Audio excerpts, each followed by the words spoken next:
భర్త చనిపోయాడు అని సింపతి అయితే గట్టిగా ఉంది.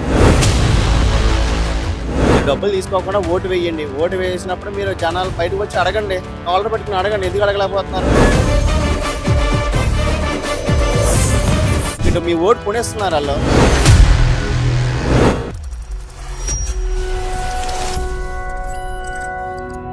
ఇప్పుడు కాంగ్రెస్ ప్రభుత్వం వచ్చి చాలా రోజులు అవుతుంది కదా, ఎలా అనిపిస్తుంది మీకు? ఒక్కొక్కరికి నచ్చదు, ఒక్కొక్కరికి నచ్చదు. ఎందుకంటే ఏ ప్రభుత్వం కూడా 100% అందరికీ నచ్చదు. 60% అటు ఉండొచ్చు, ఇటు ఉండొచ్చు. సో ఇది ఏంటంటే విలేజ్ లో చూసుకుంటే కాంగ్రెస్ బాగుంది అంటున్నారు, సిటీకి వచ్చేటప్పటికి నచ్చట్లేదు. సో బాగానే ఉంది ప్రెసెంట్, మాకైతే బాగానే ఉంది ప్రెసెంట్.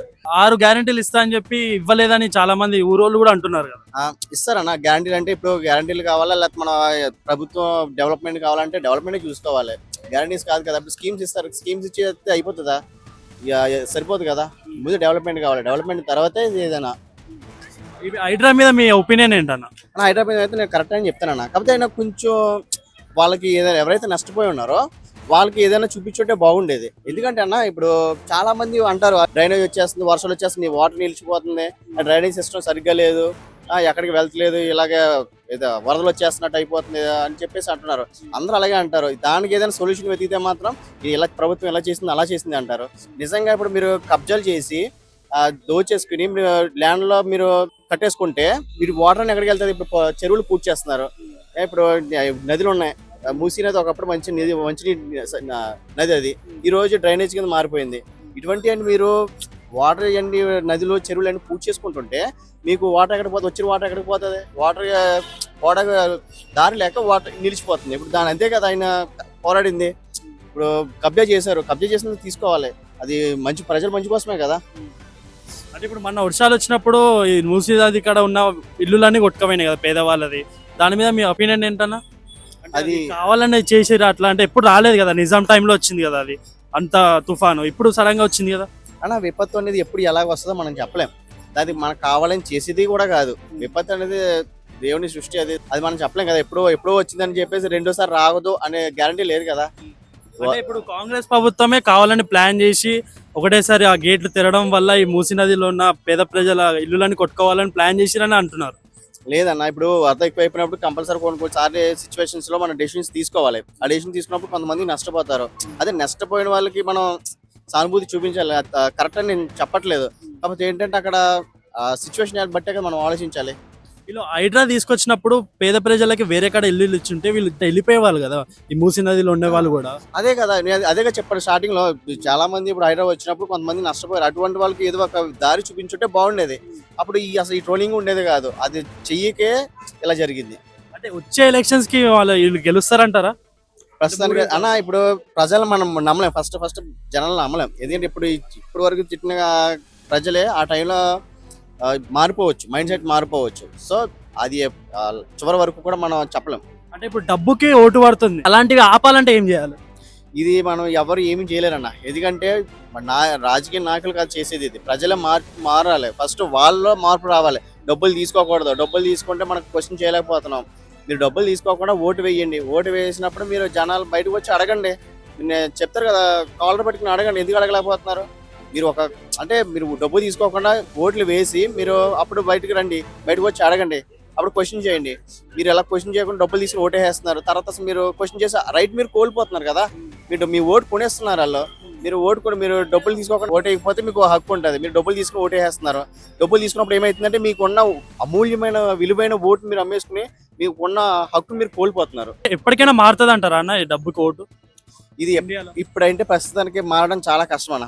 ఎందుకంటే బాగా కరప్షన్. ఇప్పుడు మన వరకు అనుకుంటే గవర్నమెంట్ ఐఏఎస్ ఆఫీసర్ చాలా నమ్మకం ఉండేది. ఇప్పుడు వాళ్ళే కరెక్ట్ అయిపోతున్నారు కదా.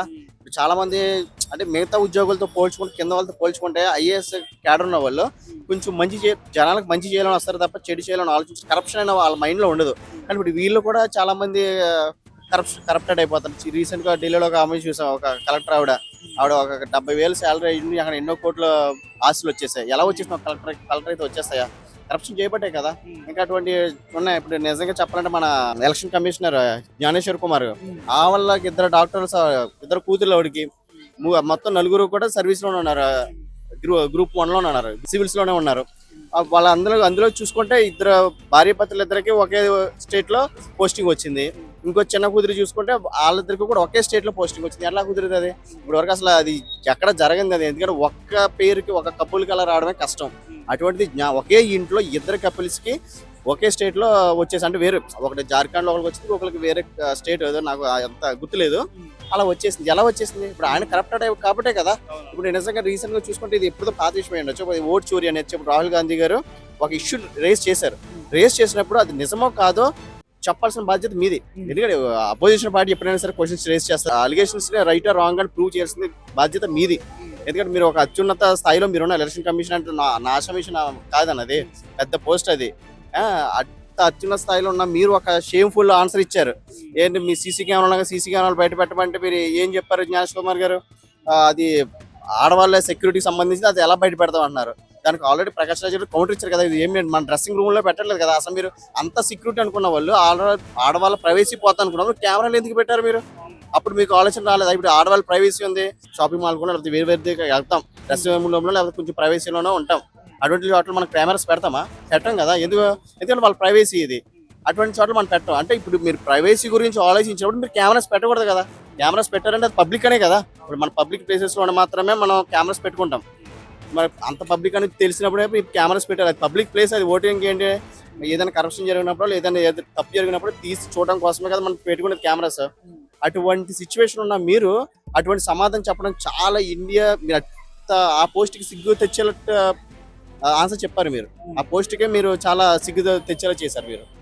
ఇప్పుడు బై ఎలక్షన్స్ వస్తున్నాయి కదా, ఎవరు గెలుస్తారు అనుకుంటున్నారు? అన్న బై ఎలక్షన్స్ లో అయితే ఇద్దరు కూడా మంచి గట్టి పోటీగానే ఉన్నారు. వాళ్ళు గెలుస్తారా వీళ్ళు గెలుస్తారని మనం చెప్పే లేదు. ఎందుకంటే ఇటు చూస్తే బీఆర్ఎస్ తరపు నుంచి సునీత గారు, మన మాగంటి గోపినాథ్ గారి భార్య, ఆయన చనిపోయిన సింపతి ఆయనకు ఉంది, ఆవిడకి ఉంది. ఫస్ట్ ఆవిడకి బలం ఏంటంటే భర్త చనిపోయాడు అని సింపతి అయితే గట్టిగా ఉంది.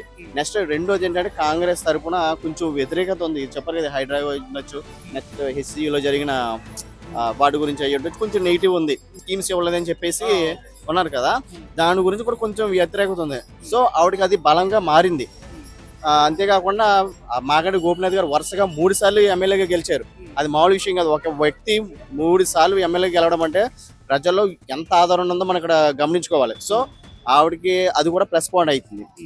రెండోది ఇటు వస్తే కాంగ్రెస్ తరపు నుంచి వస్తే నవీన్ యాదవ్ గారు నిలబెట్టారు. ఆయనకి యూత్ లో మంచి ఫాలోయింగ్. తండ్రి గారు అయినటువంటి శ్రీశైలం గారు కూడా మంచి పేరున్న వ్యక్తి, మంచి పాపులారిటీ ఉన్న వ్యక్తి ఇక్కడ.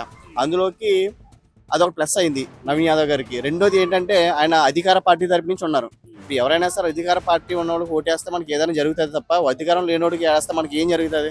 ఇప్పుడు ఎప్పుడు ఏదైనా సమస్య వచ్చిందంటే అధికారం లేనివాడి దగ్గరికి వెళ్తే మనకి ఏం చేసి పెడతాడు? అధికారం ఉన్నవాడు అనుకో ఎంతో కొంత ఏదో ఒకటి చేస్తారని నమ్మకం ప్రజల్లో ఉంటుంది.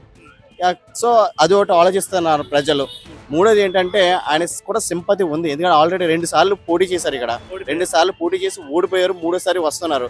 సో 2 సార్లు పోటీ చేసి ఓడిపోయాడు కదా, ఈసారైనా గెలిపిద్దాం, ఈసారైనా ఓటేద్దాం అనే వాళ్ళు కూడా ఉన్నారు. సో నవీన్ యాదవ్ గారికి గెలిచే ఛాన్సెస్ అయితే ఉన్నాయి.